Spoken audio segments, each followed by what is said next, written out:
हाँ कि कमिटी हाँ नुआ कमिटी कौन स्टेप नौ देखा से भल भल लोक नहीं ना भल लीडर जहाँकर दान अच्छी निरंजन पट्टा क्या चेतरे ओडिशार एना कांग्रेस भितर जदि शक्तिशाली निरंजन पट्टनायक धनशाली मानशाली शक्तिशाली निरंजन पट्टनायक ना ना रामखुंडिया गोटे सर्वभारतीय पृथ्वीर जड़े लेवल लीडर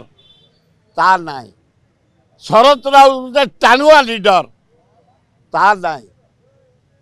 आ ये जहाँ को मन ताकू गोटे कमिटी की नहीं करेंगे वो तो कहीं दूर को भल जना पड़ू हाँ नुआ होती जदि किसी परिवर्तन हो पारे कारण ये मोहन माझी नेतृत्व सरकार से मोदी नेतृत्व प्राइम मिनिस्टर ये दी जन को चेयर खाली टल टल कारण नीतीश कुमार जड़े परम सुविधावादी भारत वर्षर परम सुविधावादी से केते दिन रहिबो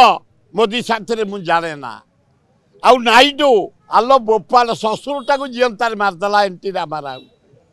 राति पाइला को मुख्यमंत्री से हाटपल कर मरीगला एड़िकी सुविधावादी ये केते उल्टा करदे किसी जना पड़ूनी इंडिया मेटेना 127 पहुँचलानी आउ 10टा एमपी हेले मोदी विदा हे ये 2-3 मास भर बहुत अन्य दल छाड़ी राहुल गांधी नेतृत्व में प्रवेश करेंगे राहुल गांधी भारत प्रधानमंत्री हम आउ 2 मास अपेक्षा कर देखिए।